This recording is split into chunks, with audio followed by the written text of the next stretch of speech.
Hello and welcome to the National World War II Museum's podcast series, Service on Celluloid. Service on Celluloid is brought to you through the generous support of the Albert and Ethel Hertzstein Charitable Foundation. This is our mini-episode where I will answer comments and questions from the previous episode. My name is Seth Paradin, historian and digital content manager here at the National World War II Museum in New Orleans, and today I'll be continuing our discussion on the 1949 film, The Sands of Iwo Jima. The film centers on the actions, both combat and non-combat, of a rough, tough Marine sergeant named John M. Stryker.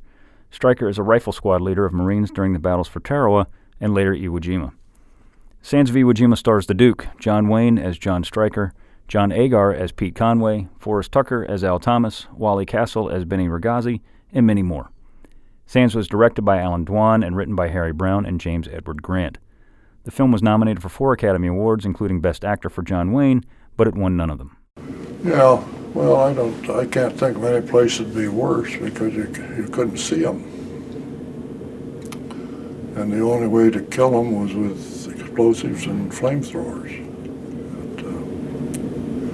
But you had to get close to do that, and that's where you lost a lot of men. I'd rather fight in the jungle. But on Iwo, it's just rough terrain. Some people would ask me what it was like, and I'd say, well, if you go out in the field out here, it's just open, and you dig yourself a hole, and you get in it, and the next day you may stay there, or you may move across a little further, dig yourself another hole. I said, that's your living room and your kitchen, and then you put a little slit trench behind it, that's your toilet, and you eat a ration. And you do this day after day, and that's what it's like on Iwo. In the meantime, you got people shooting at you. That was the voice of Colonel Dave Severance. Colonel Dave served with the 28th Marines in the 5th Marine Division at Iwo, and we'll hear more from him later on. There are battles in American history that seemingly everyone knows of, or has at least heard of: Bunker Hill, Gettysburg, Belleau Wood, D-Day, and Iwo Jima. Iwo Jima is a battle that will forever live in the lore of American military history and especially Marine Corps history. The battle for Iwo, which began on February 19, 1945 and ended on March 26, 1945, was one of the last and easily one of the bloodiest battles of World War II, the bloodiest in the Pacific Theater for the United States Marine Corps.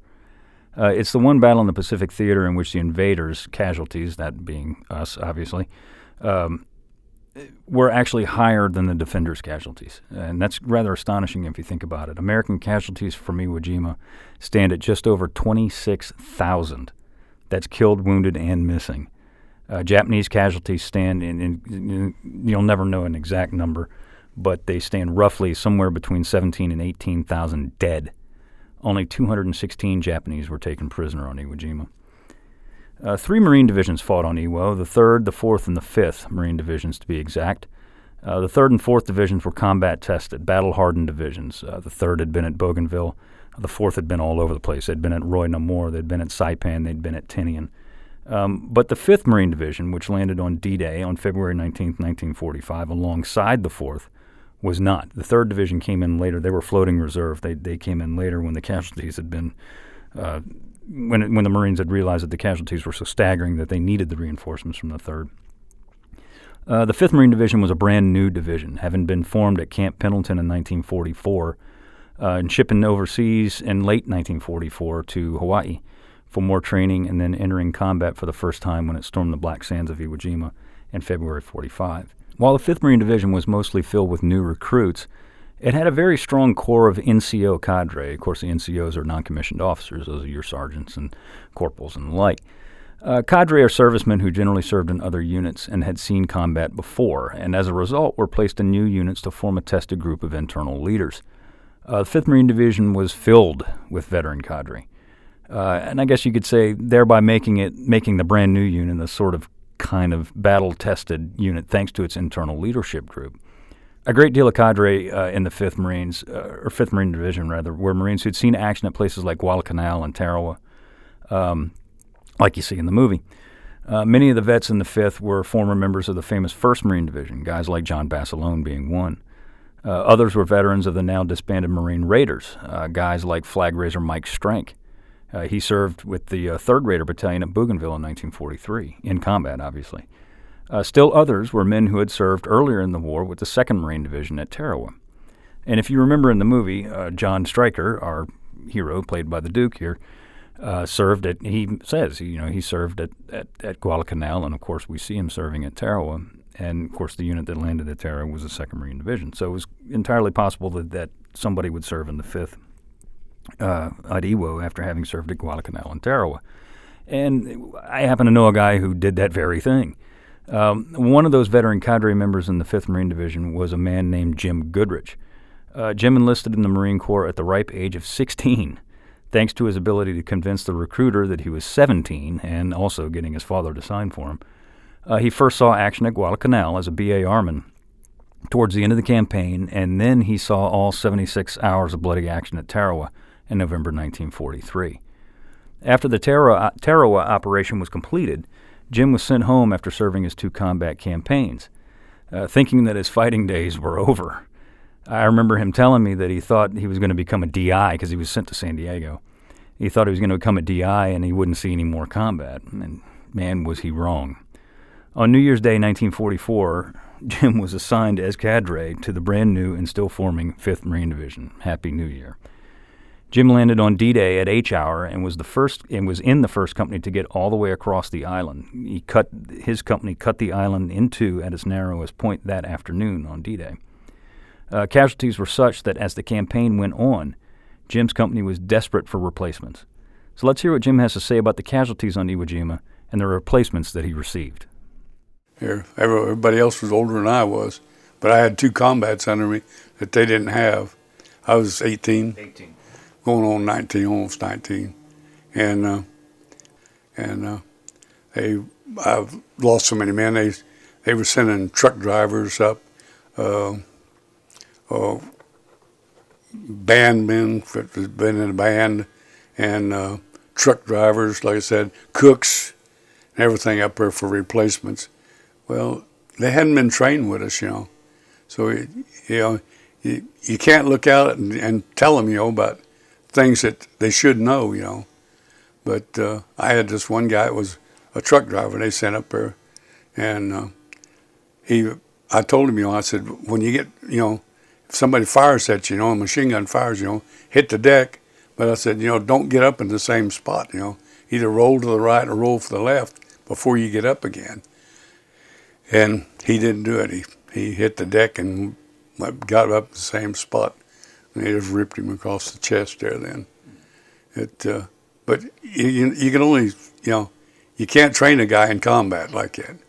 You can only tell them something, and they either heed it or they don't. But if they don't last too long. But I felt sorry for one guy. I never even got to know his name, really, hardly. And that's a pity a guy get killed, and you don't know who he is or where he come from or anything, or anything about him. You've got his serial number in your book. We carried a little book here and it had a name of the guy and his serial number, and that's it, But to know anything about him, like you did the rest of your squad, where they was from, knew their folks or what, knew about them and everything. But I felt bad this one guy. I never even knew anything about him. You can't think about it too much. If you think about it, it really plays on your brain if you do. It plays tricks on you if you stop thinking about it. You got to think, that you're sorry it happened, but you're still glad it wasn't you there. It's a bad thing to say, but you are. It's you gotta be thinking about yourself, and like my squad, I had to think about them, but to really, let it play on your mind about it, you just can't do it there. You get like that, and if it had been like Tom Davis was my best friend, he had the other squad. When I lost him, it really hurt, because I got to think, well, when's my turn coming, you know? There's so many of getting hit. I knew I was going to get hit sooner or later. I just didn't know where or what with, you know, because I figured, hey, you can't keep on being lucky every day, you know. If everybody else is getting it, surely you're going to get it sooner or later. And the day I got hit, there was 16 men in my company left. Jim was wounded, as he said later in the campaign, and when his company was relieved at the end of the battle, only 22 Marines were able to walk off the island under their own power. That is 22 Marines out of 150. And that includes replacements that came and went. So think about that. So the company was essentially wiped out at least 2 times, if not 3, and filled with replacements or the walking wounded before they got off. Such were the casualties at Iwo Jima. I gotta add, I met Jim on a trip to Iwo Jima. I went to Iwo Jima in March of 2009, and I met Jim for the very first time at our hotel in Guam, and he hadn't been back to Iwo since the battle. And I asked him, you know, being a historian and dealing with oral histories, if I could follow him on his return trip to Iwo, and he you know, granted me that permission. And that was one of the most memorable things I've ever done here in my entire time at the museum, and that includes doing a lot of really cool things, was following Jim Goodrich on his return to Iwo Jima for the first time since 1945. As I stated earlier, Iwo Jima is one of the most recognizable and notable battles in American history, world history really. But easily the most recognizable event within the context of Iwo Jima is the flag raising on Mount Suribachi. And honestly, the flag raising is only famous because of one picture, and we all know what I'm talking about. I'm talking about Joe Rosenthal's famous AP image. That is probably the most famous image of the 20th century, and definitely, without doubt, the most famous image of the World War II years. That image depicts 6 Marines raising a flag atop Mount Suribachi, Iwo's highest point, on February 23rd, 4 days into the battle. For a long time, actually until 2016, it was thought that the image contained 5 Marines and 1 Navy corpsman, John Bradley being the corpsman. Forensic evidence proved that Bradley actually was not in the famous image, but a Marine previously unknown named Harold Schultz was. This was all done just a couple years ago. Schultz died in 1995, knowing full well that he was in the famous image, but never breathed a word about it, shunning the fame and spotlight that surely would have come with it. In this age of the selfie, in this seemingly ever-growing narcissistic world, someone like that should be remembered not only for their heroism on the battlefield, and make no mistake about it, anyone who fought on Iwo Jima was a hero, but also for their humility. All of the Marines in that image came from one unit, Easy Company 28th Marine Regiment of the 5th Marine Division. The Marines of E Company actually raised 2 flags on Suribachi. A small one was the first one, and John Bradley did raise that one, or he was part of the group that did raise that one, and the larger, more famous one later on in that morning. The company CEO of Easy Company was a man named Dave Severance, whom you heard earlier in this podcast. Like Jim Goodrich, whom I mentioned earlier, Colonel Dave was a veteran, himself being a paramarine, who served with another flag raiser named Ira Hayes. Over the years, many men have claimed to be flag raisers, only to be proven imposters by Colonel Dave. After all, who better to verify than Easy Company's own CEO? In the next oral history clip, we'll listen to Dave Severance as he explains both the first and second flag raisings on Iwo Jima. Let's hear what he has to say. They got the top. There are no Japanese intercepting. There are no Japanese on the top. So they they found some water pipe, from a damaged cistern system that they had set up to collect rainwater. Had about a 20-foot piece of pipe, and they hooked the small flag to that, and 6 of the men raised it at about 10:20 in the morning. And about the time he got back, we were sending a roll of wire, telephone wire, up to the patrol on the top. Sergeant Strank, one of my squad leaders, and 4 of his men were reeling this wire up. So the colonel sent the large flag up with them with instructions to tell Lieutenant Schreier, take down the small flag, put this flag up, send the small flag down to me. At the same time, Joe Rosenthal, the Associated Press photographer, was making his way ashore. Heard from the coxswain's radio that the Marines had sent a patrol up the mountain according to Joe, they mentioned that they had a flag. There he ran into two photographers, Bill Gnaust, who had a movie camera, and Bob Camel, who was a PFC, who had a still photograph, or a still camera. Rosenthal said he talked them into going up the mountain with him, and as they started up the mountain, they ran into Lou Lowry, who had been a photographer with the 1st Patrol. Lou told him he had taken a picture of the flag already, but he thought it would be a good idea if they went on up because there's a beautiful sight from the top of the mountain. So the 3 photographers talked among themselves and decided they'd continue on up the mountain. And when they got up there, they saw a group with another piece of pipe putting the large flag on it. Asked somebody what they're doing. They said, well, we're putting this flag up because we want to save the other one as a souvenir. Schreier arranged it so that the new flag, the large flag, went up about 12 feet from where the other flag was, just as the other flag came down. And there is a photograph of that exchange of flags that was taken. Gnaust was standing next to Rosenthal. Just as they were started to raise the second flag, Gnaust was photographing it, asked Rosenthal if he was in his way, and Joe Rosenthal said he turned his head towards him, answered no, and out of the corner of his eye saw the flag start up.